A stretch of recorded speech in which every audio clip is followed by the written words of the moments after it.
दोस्तों आज के इस वीडियो में हम बात करेंगे फाइनेंशियल ईयर 2025-26 जो अभी खत्म हो रहा है उसकी आईटीआर फाइलिंग यानी कि इनकम टैक्स रिटर्न फाइलिंग कब शुरू होगी और बेस्ट टाइम क्या होता है, आपको कब अपनी आईटीआर फाइल करनी चाहिए। और साथ ही साथ बात करेंगे कितने दिनों के अंदर अगर आपका रिफंड बनता है तो वो कितने दिनों के अंदर आपके बैंक अकाउंट में वापस आ जाएगा। नमस्कार दोस्तों, मेरा नाम है राकेश और आप देख रहे हैं बैंकिंग बाबा यूट्यूब चैनल। अगर चैनल को अभी तक सब्सक्राइब नहीं कर रखा है तो जरूर से सब्सक्राइब कर दीजिएगा। पूरी जानकारी आपको इस वीडियो में मिलने वाली है। देखिए, सबसे पहले बात करते हैं आईटीआर फाइलिंग कब स्टार्ट होगी। देखिए, इसका एक प्रोसेस होता है। सबसे पहले गवर्नमेंट की तरफ से आईटीआर के फॉर्म्स जारी किए जाते हैं जिसको कि बोला जाता है आईटीआर फॉर्म्स नोटिफाई किए जाते हैं।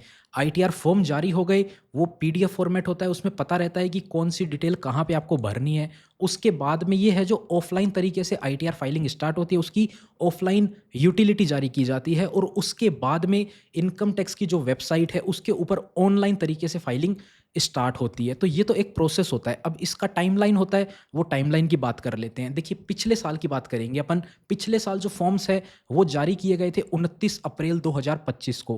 पिछले साल जो है वो काफ़ी लेट हो गया था। इस बार ज़रूरी नहीं है कि इतना ही लेट होगा, लेकिन नोटिफ़ाई होने के बाद में जो फॉर्म फॉर्म जो जारी कर दिए उसके बाद से लेकर आईटीआर फाइलिंग के बीच में जो है वो 20 से 25 दिन, 25 से 30 दिन का गैप पिछले बार लग गया था। लेकिन यहाँ पर 15 से 20 दिन का जो गैप है वो मिनिमम है।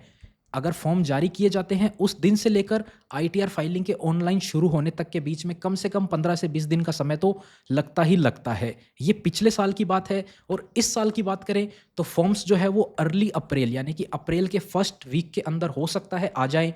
कई बार तो पिछले से पिछले साल तो क्या हुआ था, मार्च के अंदर ही फॉर्म्स आ गए थे।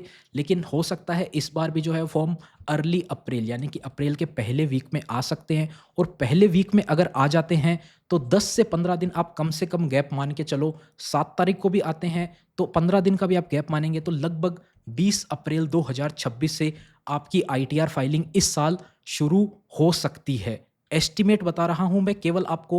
ध्यान देने वाली बात क्या है कि आईटीआर फाइलिंग जो है वो मिड अप्रैल या फिर अप्रैल के एंड में स्टार्ट हो सकती है। इसका प्रोसेस मैंने आपको ऑलरेडी बताया। फॉर्म पहले पहले नोटिफाई किए जाएंगे। बिना फॉर्म इशू किए आईटीआर फाइलिंग स्टार्ट नहीं हो सकती और फॉर्म नोटिफाई करने के बाद में सिस्टम में उनको पूरी तरह से वो सेटिंग वगैरह करनी पड़ती है, तो उसमें भी जो है वो टाइम लग जाता है। उसके बाद में ही आईटीआर फाइलिंग के फॉर्म स्टार्ट होंगे। अब बात करते हैं कब आपको अपनी आईटीआर फाइल करनी चाहिए। देखिए, आईटीआर फाइल करने की आखिरी तारीख तो है 31 जुलाई 2026। अगर आपकी ऑडिट वाला केस नहीं है तो 31 जुलाई 2026 है। तो सिंपल सी बात है, इस डेट से पहले पहले आपको फाइल करनी है अपनी आईटीआर। लास्ट मिनट के टाइम पे नहीं करनी है। काफ़ी लोग क्या करते हैं, 30 जुलाई को उनकी नींद खुलती है कि आईटीआर फाइल भी करवानी है, या फिर वो 1-2 दिन के अंदर इधर उधर भटकते हैं। जो काम आपका 1000-1500 में हो सकता था या आप खुद से कर सकते थे, एंड टाइम पे वेबसाइट भी ऐसे काम नहीं करती, फिर आपको 3-3 4-4 हज़ार रुपये दे के वो आईटीआर फाइल करवानी पड़ती है। उसके अलावा लेट फीस से बचना है तो 31 जुलाई से पहले तो आपको फाइल करनी होगी।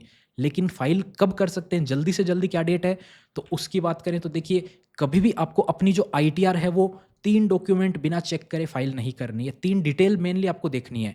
एआईएस और फॉर्म 26 तो आपको हर कोई बताएगा, लेकिन इनके अंदर भी जाके कुछ डिटेल देखनी होती है। फॉर्म 26 एएस में आप जाके देखेंगे इनकम टैक्स की वेबसाइट पे आपको वहाँ पर दिख रहा है कि हाँ, टीडीएस आ गया फॉर्म 26 वाला। लेकिन ज़रूरी नहीं है कि टीडीएस उसमें दिख रहा है तो आप फाइल कर लें। वहाँ पर आपको उसके अंदर जाके डिटेल चेक करनी होती है 26 एएस के अंदर, कि वहाँ पर क्वार्टर 4 जो जनवरी, फरवरी और मार्च 2026 का आपका टीडीएस है, जो कंपनी ने काटा है, वो जमा किया या नहीं किया, वो आपके पोर्टल पे आया या नहीं आया। मेन जो जनवरी, फरवरी, मार्च 4th क्वार्टर का टीडीएस है वो चेक करना होता है। वो आ गया, उसके बाद में आप अपनी आईटीआर फाइल कर सकते हैं। पहले कर लेंगे फिर वो टीडीएस रिफ्लेक्ट हुआ नहीं है, वो कुछ दिनों बाद में रिफ्लेक्ट होगा, फिर आपको अपनी रिवाइज करनी पड़ेगी आईटीआर। इससे बेटर है पहले वेट कर लें, सारा टीडीएस, सारी जानकारी अपडेट हो जाए, एआईएस के अंदर आपके बैंक का इंटरेस्ट, एफडी का इंटरेस्ट, सब कुछ आ जाए। उसके बाद में ही आईटीआर फाइल करनी चाहिए। अब देखिए, टीडीएस कब रिफ्लेक्ट होता है 4th क्वार्टर का। जैसा कि मैंने आपको बताया, जनवरी, फरवरी और मार्च में अगर आपका कोई टीडीएस कट रहा है तो वो आ जाए, उसके बाद ही फाइल करें। तो ये जो रिफ्लेक्ट होता है ये होता है लगभग 7 से 10 जून के बीच में। इससे पहले तो होएगा ही नहीं, तो इससे पहले मई के अंदर अपनी आईटीआर फाइल करने का कोई मतलब ही नहीं है। हाँ, एक कंडीशन में आप कर सकते हो, अगर आप 100% श्योर हो कि आपका कोई भी टीडीएस नहीं है जनवरी, फरवरी, मार्च के अंदर, कोई भी आपकी इनकम नहीं है जो आपको एआईएस में या फिर फॉर्म 26 एस में रिफ्लेक्ट होएगी, वो नहीं है। आपकी बाकी 3 क्वार्टर में ही नहीं आई है, आपका कुछ ऐसा छोटा-मोटा बिज़नेस है, कोई आपकी ऐसी सैलरी है जो इनकम टैक्स को रिपोर्ट ही नहीं होती, 3-4 लाख रुपए, 5-6 लाख रुपए की सैलरी है, कंपनी सीधा आपको दे देती है, इनकम टैक्स डिपार्टमेंट को बताती नहीं है, फॉर्म 16 ही आपको नहीं मिलता है। उस कंडीशन में आप कर सकते हैं अप्रैल के अंदर भी अपनी आईटीआर फाइल, मई के अंदर भी अपनी आईटीआर फाइल। लेकिन अगर आपका टैक्स है, टीडीएस वगैरह होता है, तो उस कंडीशन में आपको जून के अंदर ही अपनी आईटीआर फाइल करनी चाहिए, वो भी मिड जून, 10 जून से पहले तो करें ही ना। अब बात कर लेते हैं सबसे मेन सवाल कि टीडीएस रिफंड कब मिलेगा? देखिए, आईटीआर फाइलिंग होएगी, उसके बाद में आईटीआर प्रोसेस होती है। आईटीआर फाइलिंग और प्रोसेसिंग के बीच में कितना समय लगता है, यहाँ पर कोई भी फिक्स टाइम नहीं होता है। गवर्नमेंट का प्रोसेस है, गवर्नमेंट जब चाहे उसको प्रोसेस करे। आज आपने फाइल करी, गवर्नमेंट चाहे तो आज की आज प्रोसेस करके आपका रिफंड दे सकते हैं। ये होएगा भी, जब फाइनेंशियल ईयर पूरा आईटीआर फाइलिंग के लास्ट टाइम आ जाएगा ना, नवंबर-दिसंबर का टाइम आ जाएगा, उस टाइम पे सेम डे रिफंड आते हैं। आपने आज आईटीआर फाइल करी और आज का आज ही आपको रिफंड आता है, लेकिन स्टार्टिंग में ऐसा नहीं होता, एंड में होता है, नवंबर-दिसंबर में। 2026 के नवंबर, दिसंबर, अक्टूबर यहाँ पे होएगा ऐसा। लेकिन शुरू में अगर आप आईटीआर फाइल करते हैं, कब आपका रिफंड आएगा? तो यहाँ पर देखिए, रिफंड जो है वो 15 जून के आसपास प्रोसेसिंग स्टार्ट हो जाएगी। जैसे ही आपकी आईटीआर फाइलिंग स्टार्ट होती है, पूरा टीडीएस वगैरह रिफ्लेक्ट हो जाता है, उसके बाद में प्रोसेसिंग स्टार्ट कर दी जाती है गवर्नमेंट की तरफ से। अब यहाँ पर देखिए, प्रैक्टिकल एक्सपीरियंस के हिसाब से, पास्ट एक्सपीरियंस, पिछले 2-3 सालों के एक्सपीरियंस के हिसाब से आपको बता रहा हूँ, अगर आपका निल रिफंड है, रिफंड आपका नहीं बनता है, तो आईटीआर 7 से 10 दिन के अंदर प्रोसेस हो जाएगी स्टार्टिंग टाइम में ही। अगर आप मई जून के अंदर ही आईटीआर फाइल करते हैं ना, रिफंड नहीं है, तो 7 से 10 दिन में आपकी आईटीआर प्रोसेस होने लग जाएगी। लेकिन अगर आपका रिफंड का केस है, तो 15 जून के बाद ही आईटीआर प्रोसेस होएगी, और उसमें भी 20,000 से कम का रिफंड है। आईटीआर 1 या आईटीआर 4 आपने फाइल करी है, आईटीआर 1 और आईटीआर 4 सिंपल आईटीआर होती है। डिफिकल्ट आईटीआर कौन सी होती है? सेकंड और थर्ड, ये थोड़ी बड़ी भी होती है, कॉम्प्लिकेटेड भी होती है। 1 और 4 सिंपल होती है और छोटी भी होती है। तो यहाँ पर अगर आपका 20,000 का रिफंड है, 15 जुलाई के बाद में ये रिफंड जो है वो 10 से 15 दिनों के अंदर आपके बैंक अकाउंट में आना शुरू हो सकता है। वहीं अगर आपका रिफंड 50,000 से कम है, तो यहाँ पर आपको लगभग 1 महीने तक का टाइम लग सकता है। 50,000 से ज़्यादा का रिफंड है, तो 1 से 2 महीने तक का समय लग सकता है, और 2 लाख रुपए से बड़ा अमाउंट का रिफंड है, तो यहाँ पर ज़्यादा टाइम भी लग सकता है, 4 से 5 महीने भी लग सकते हैं। हो सकता है दिसंबर तक का आपको वेट करना पड़ जाए। अभी आप यहाँ पर फाइल करते हैं, मई जून में फाइल करते हैं ना, तो हो सकता है आपको दिसंबर तक वेट करना पड़ जाए। दिसंबर के बाद भी हो सकता है आपको जनवरी में रिफंड आए। टाइम लग सकता है अगर आपका 2 लाख रुपए से ज़्यादा का रिफंड होता है। तो ये तो सिंपल आईटीआर की बात हो गई, आईटीआर 1 और 4।